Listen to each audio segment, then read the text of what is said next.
हे बापरे रोशन 100% कॉपी. हा कोण ग डायटिंग करते?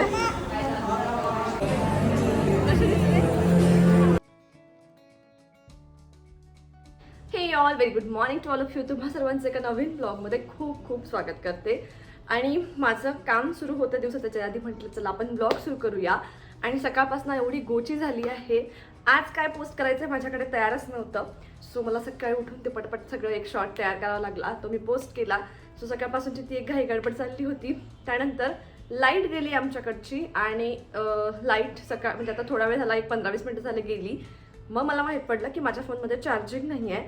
सो एक 15-20% होती, त्याच्यामध्ये माझा तो व्लॉग जो मिनी व्लॉग तयार व्हायचा होता तो झाला. आता फोन डेड होण्यावर आला आहे आणि फोनशिवाय माझं काहीच काम होत नाही. जर तुम्हाला आजच्या व्हिडिओची क्वालिटी थोडी वेगळी वाटत असेल तर मी दुसऱ्या फोनमध्ये शूट करते, म्हणजे रोशनच्या फोनमध्ये. तो पण आयफोनच आहे, पण तो आयफोन 14 प्रो आहे. माझा 17 प्रो आहे, सॉरी 16 प्रो आहे. सो तसं काहीच आहे, तर थोडीशी क्वालिटी वेगळी वाटू शकते. प्लस घरात अजिबात लाईटिंग नाही आहे, त्याच्यामुळे पण लाईटमध्ये थोडासा डिफरन्स तुम्हाला दिसू शकतो. सो आता माझं बेसिक सुरुवात करते आवरायला. घर कसं आवरते प्लस आजचा दिवस कसा जातो हे तुमच्याशी आजच्या व्लॉगमध्ये मी शेअर करणार आहे. आणि त्याचबरोबर मी आजपासून शॉपिंग सुरू करणार आहे. त्याच्यासाठी मी खूप जास्त एक्सायटेड आहे. आणि तुम्हाला एक मस्त मजेदार गोष्ट पण सांगते. सकाळी मी अनायाला विचारलं, नानू जायचं का मम्मासाठी आज साडी घ्यायला? तर ती अशीच कॅज्युअली म्हणते, नाही मम्मा आज नाही, उद्या सकाळी जाऊ. म्हटलं का गं असं? तर ती म्हणते आज साडीचं दुकान बंद आहे. म्हटलं यार हिला इतकं कोण सांगतं बोलायला, माहिती नाही. सो मजेदार वाटलं मला म्हणून तुमच्याशी शेअर केलं. आत्ता झाडू पोछा, भांड्यांना ताई येणार, सगळं आवडते घरातलं. मस्त असा ढोकळा बनवायचा प्लॅन आहे ब्रेकफास्टसाठी, तर त्याची रेसिपी तुमच्याशी शेअर करते. आणि तसं मी शॉपिंगला उद्या जाणार होते, पेठेत जाणार होते मी. यावेळी म्हटलं पेठेत जाऊ. तिकडे जायचं म्हटलं म्हणजे आमच्यासाठी खूप मोठा टास्क आहे, कारण रोशनला तिथे जायला अजिबात आवडत नाही. आणि रोशनला मला तिथे एकटं पाठवायला पण आवडत नाही. त्याला आवडत नाही पण तर ठीक आहे, पण मला पण त्याच्या चॉईसशिवाय दुसरं म्हणजे काही घ्यायला जमत नाही. त्याच्यामुळे पण मी एकटी जात नाही. सो माझी फ्रेंड आहे सोबत, पण तो पण लागणार आहे. आणि तो लागणार आहे म्हणजेच अनाया पण आमच्यासोबत येणार आहे. आणि इतकी ऊन म्हणून आम्हाला खूप विचार येत होता. But anyway we have decided की जायचं उद्या. पण आज मी म्हटलं इथे जवळ पिंपरी चिंचवडमध्ये ना एक्झिबिशन लागलेलं आहे पैठणी साड्यांचंच. तर मला ते माहिती पडलं, म्हटलं चला मग तिथे पण एकदा व्हिजिट करून बघू. सो तिथे आम्ही जाणार आहे, पण त्याआधी जे काही रुटीन आहे ते पूर्ण फॉलो करतो किंवा जे काय आहे तुमच्याशी शेअर करते. आणि त्यानंतर मग आज पैठणी यांना बघायला पण आपण जाऊया. सो ब्लॉगच्या पण नक्की बघा आणि आवडला तर लाईक शेअर सबस्क्राईब करायला मात्र विसरू नका. आजचा ब्लॉग खरंच खूप इंटरेस्टिंग असणार आहे बायकांसाठी, कारण मी साड्या बघायला जाणार आहे. म्हणजे मी जेवढी एक्सायटेड आहे तेवढ्याच तुम्ही पण असणार, I hope so. So let's go नाव.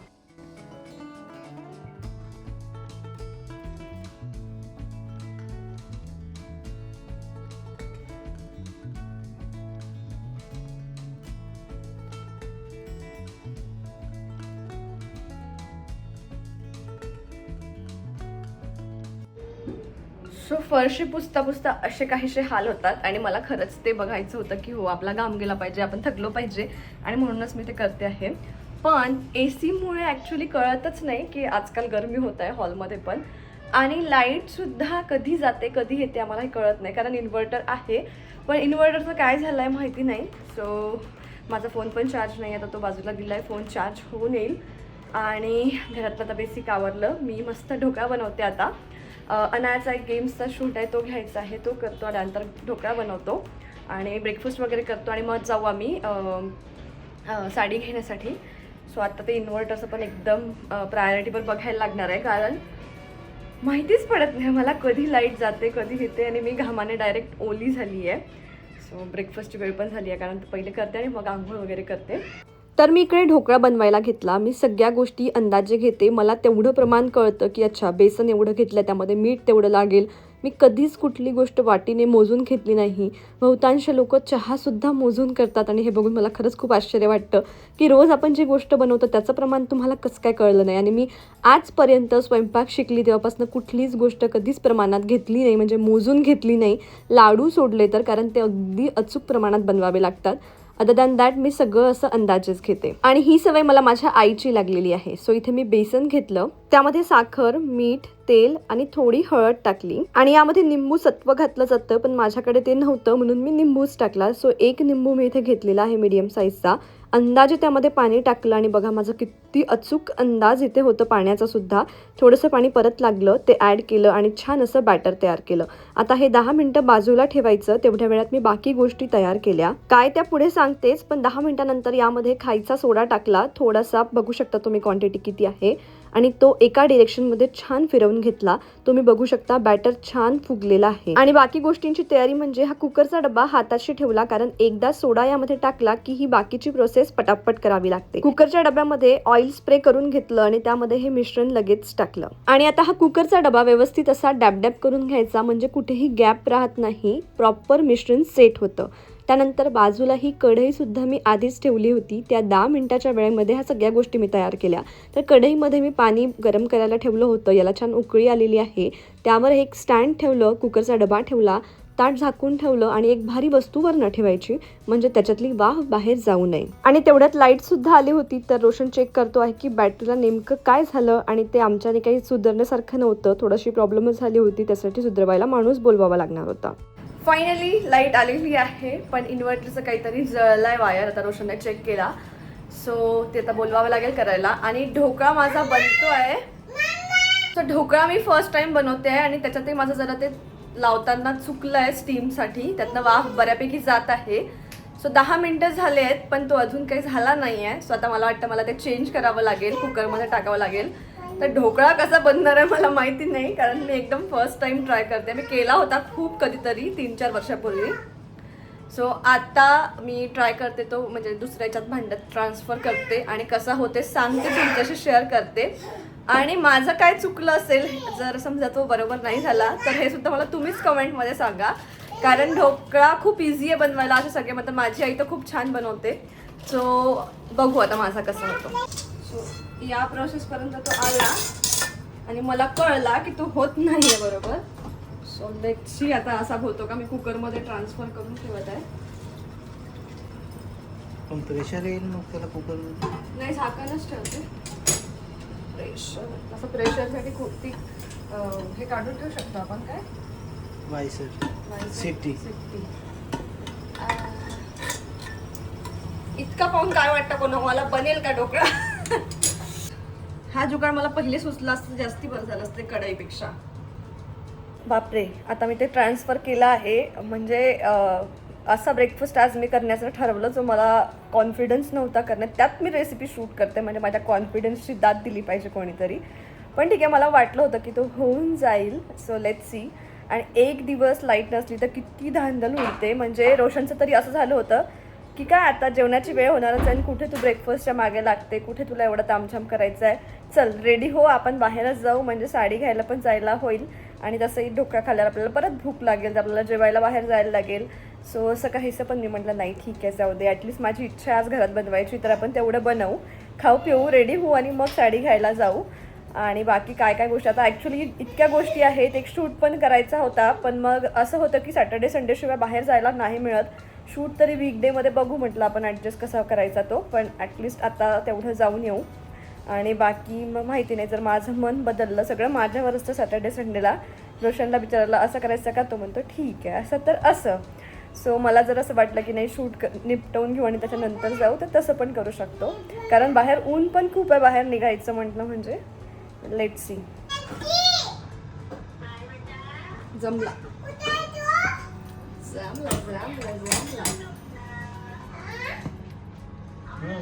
असा निघाला म्हणजे जमला. आणि ढोकळा तर छान झाला होता. याला कुकरमध्ये मी परत 10 मिनटं ठेवला आणि हा मस्त झाला. त्यानंतर थंडा झाला आणि मी असं डॅब करून तो खाली काढून घेतला. एकदम इझिली निघून गेला. छान फुगलासुद्धा होता. टेस्टला पण एकदम भारी झाला होता. सो त्याचे काप करून घेतले. बाजूला मी तेल तळून घेतलं. त्यामध्ये मोहरी, त्याच्यात मिरची टाकायची मी विसरली होती, पण कढीपत्ता, नंतर मग वेगळी मिरचीसुद्धा मी तळून घेतली. कढीपत्ता वगैरे, जिरं वगैरे सगळं टाकून छान तेल तळलं होतं आणि मस्त असा ढोकळा एन्जॉय केला. सो ढोकळा छान झाला होता. तुम्ही बिनधास्त रेसिपी ट्राय करू शकता. काय बेटा, काय करते तू? रांगोळी. बरं बरं, काढ काढ. कशी काढते? अशी. कोण करते ग असं? हो. तुला पण येते का मग? बापरे. असं असं. अच्छा. अरे बापरे रोशन, 100% कॉपी. अच्छा. ते मी असं करते ना, रांग अशी बरोबर करते ना. ओ माय गॉड, नानू तर खूपच हुशार झाली बाबा. हां झालं झालं, पुढची काढ. हो. कोणता कलर आहे तो? ऑरेंज. हो. बरं मला एक सांग नानू, तू झोपली का बरं नाही? का बरं नाही झोपली तू? मी रांगोळी काढायची होती ना. हां. जेव्हा छोटी होती ना, काल मी रांगोळी काढत होती. तू छोटी होती तेव्हा काढत होती का रांगोळी? अच्छा. आता मोठी झाली का नानू तू? हो, आता अरे बापरे. मी रांगोळी काढते. अच्छा. कशाची? नानाची. हां. नानाची. अच्छा. कोणते कोणते कलर तुझ्याकडे? हां हां हां हां. सगळं? एवढ्या ह्याच्यात सगळं कलर पण आहे का? अच्छा अच्छा. हां. आणि ते कोणी काढले बेटा? का बरं मा? तू कोणतीच गोष्ट व्यवस्थित नाही ठेवत का नानू? आणि हे पण कोणी काढलं नानू? हे इथलं हे हां. बघ ना व्यवस्थित, ते दिसत आहे ते कुतरल्यासारखं. ते कोणी कुतरलं बेटा? हो. बाबा खूप रिकामे आहे का मा? हो का? बाबा अशी बम्माशी करतात का? बाबा आपले? हो. हो का? हे बाबांनीच केलं का मग? ते ते ते हा की नानूने केलं? हां. मग तू खोटं खोटं बोलत होती का बरं? काय करत होती? हां. बरं मला एक सांग, ते कोणाच्या सेफ्टीसाठी लावलाय बेटा? बाबांनी कोणाच्या सेफ्टीसाठी लावलाय ते? हां. नानूच्या ना? मग नानू का बरं काढते ते? का बरं काढते? अशी बम्माशी करायची नाही.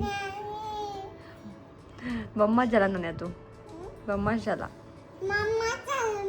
हो. नानू नानू कोण ग? दाखव दाखव तुझा गॉगल. वाव, छान दिसतंय ग. कुठे चालली आणि कुठे चालली तू? साडी कोणासाठी? पण तू तर म्हणे सकाळी दुकान बंद आहे म्हणे आज. तू म्हणत होती ना दुकान बंद आहे. नाही का? आहे का सुरू? तू घेऊन देणार आहे मला साडी? वाव, कितीची? पिंक. अच्छा. आणि कितीची? 1 रुपयाची? ओ बापरे, खूप महाग आहे ग साडी. हो ना?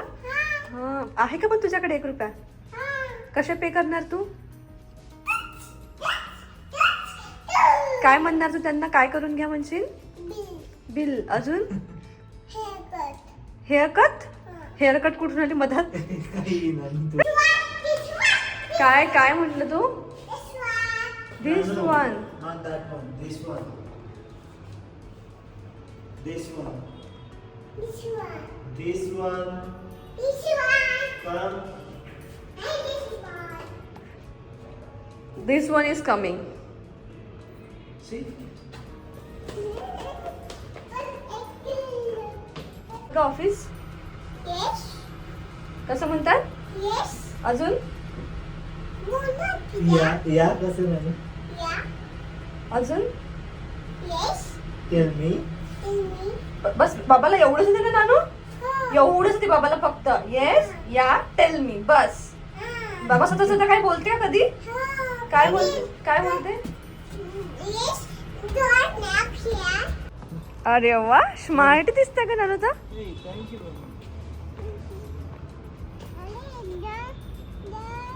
डोळ्यावर येत आहे. काय येतं डोळ्यावर? मग कॅप घातली ना तू आता? इट्स ओके, काही नाही. चला आता. काय खाते रे आमची? डायटिंग करतोय? नानू राहू दे बेटा, मम्मा डायटिंग करते, तू नाही खाऊ. बस आता नाही मिळणार. ते खराब होतं. फायनली आमचा मुहूर्त निघाला. किती? 5:45 वाजले. नानू शांत बसायचं. नानू मम्माला बोलू दे. रोशनीला सांग रे. असं नाही बेटा. बरं नानू कुणाला भीते? आपण याच्यावर तर कधी बोललोच नाही. नानू तू कुणाला, तुला कोण रागवते? अंकू काका? हा? बरं मम्मा रागवते की बाबा रागवते तुला?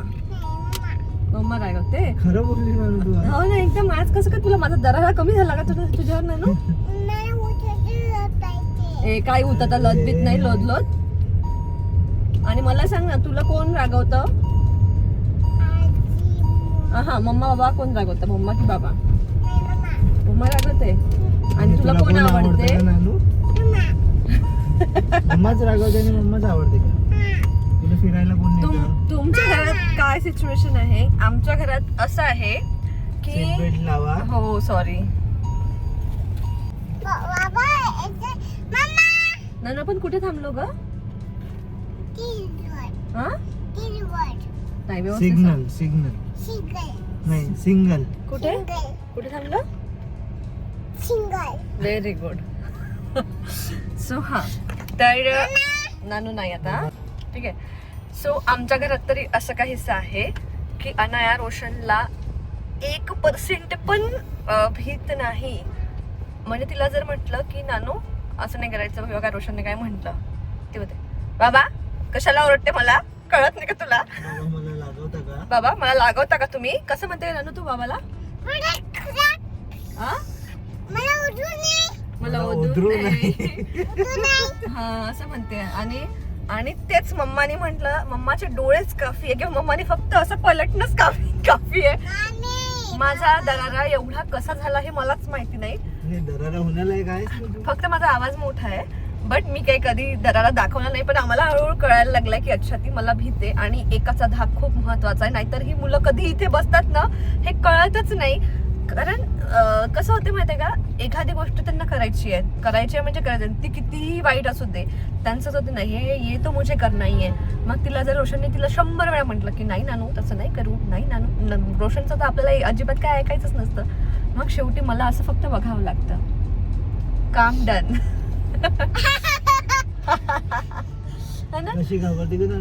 तो इन्सिडेन्स एकदम खास होता. आणि नानू चालू पण खूप आहे. तो पण सांगते आईस्क्रीम वाला परीचा. हा तो एकदम भारी. नानू एवढी हुशार आहे म्हणजे तिला इतकं छान पलटता येतं ना वेळेवर, कधी काय कुठे पलटायचं एकदम भारी येते तिला.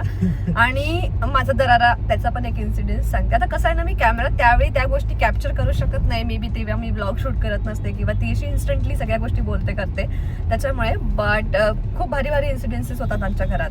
सो एक दिवस मी अशी तिकडे खाली बेडच्या खाली बसली होती, काहीतरी पुसत असेल किंवा कबर्ड क्लीन करत असेल नानूचं असं काहीतरी. आणि हे दोघं बेडवर होते. सो तिने असं काहीतरी रबर फेकला. रोशनी तिला म्हटलं की नानू तो रबर उचल बेटा, तू कशाला फेकला? बाबा मला ओरडतं का तू? ओरडतो का तू? कशाला? असं नाही म्हणू, मी बेबी आहे ना.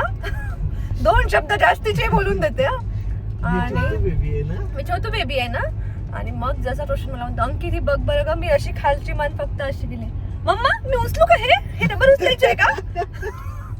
आम्हाला दोघांना एवढा हसायला आलं की अरे बापरे, एवढा दरारा पाहिजे एखाद्या माणसाचा. आणि ती एकदा आता काय झालंय ना, ती वॉशरूम साठी जाते ना खूपदा, तर तिथे आम्ही टबमध्ये पाणी ठेवतो कारण ती तिचं पाणी टाकते व्यवस्थित आणि पाय वगैरे पण धुवून येते.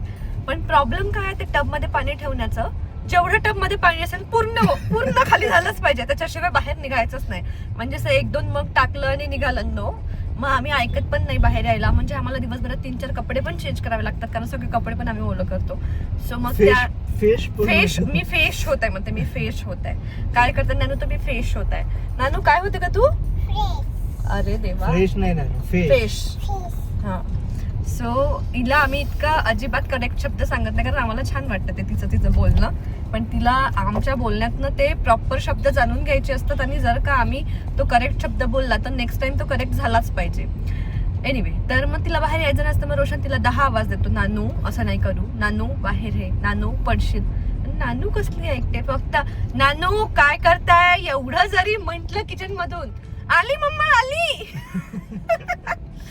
कशी म्हणते नानू तू? आली मम्मा मी.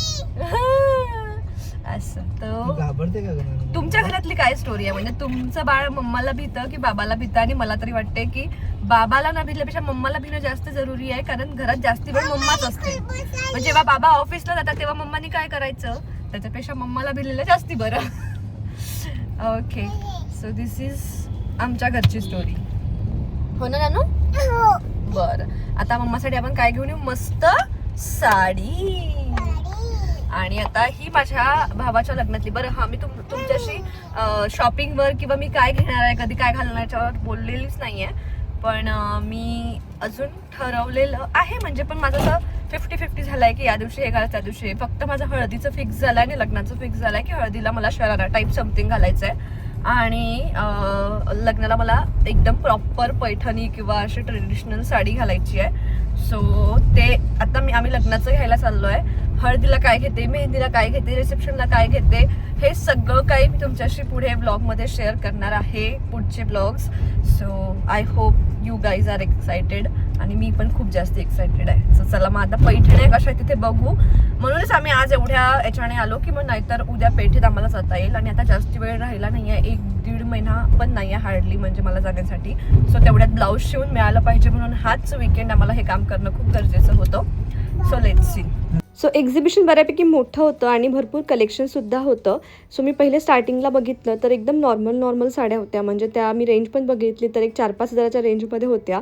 टिश्यू सिल्कमध्ये त्या होत्या, पण मला कळत नव्हतं की मला इथे घ्यायचं कसं काय, सुचतच नव्हतं, समजत नव्हतं. कारण अशी नुसती साडी बघून आपण कसं काय डिसाईड करणार की अच्छा ही छान वाटतं ही घ्यायची, आणि माहिती नाही. मग त्यानंतर आमचं लक्ष फक्त आणि फक्त ब्लू साडीवर चाललं होतं.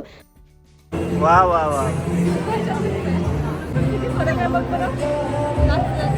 पेठेत जाणं परवडतच नाही आमच्या. रोशन पण मला ब्लू साडीच दाखवत होता, ती बघ छान वाटतंय. मग मी प्रत्येक साडी काढून बघितली आणि ही साडी तर एकदम कमी रेंजमध्ये होती. मला असं वाटलं यार रिअल पैठणी एवढ्या कमी रेंजमध्ये कशी काय मिळते. आणि मग मी पुढे जाऊन बघितलं तेव्हा मला कळलं की हँडलूम प्रॉपर जी प्युअर सिल्कची साडी आहे त्या इकडे आहेत आणि त्याचे प्राइसेस 20, 25, 30 असे आहेत. घातल्यावर माहिती पडेल. आणि मग फायनली मला या 2 साड्या आवडल्या होत्या. 2मधली कुठली घ्यायची असं माझं कन्फ्युजन चाललं होतं. आणि त्यानंतर पोटोबा करायला आम्ही बाहेर पडलो कारण मला परत भूक लागली होती.